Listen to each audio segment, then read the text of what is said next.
ఎర్ర ఎర్ర పారాని పెట్టి మమ్ము పాలించగా వచ్చే గంగోరెను కా తల్లి,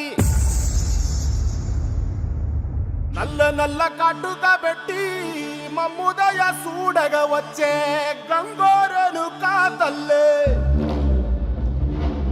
కల్లు కల్లు గజలు కట్టి మమ్ము నడిపించగా వచ్చే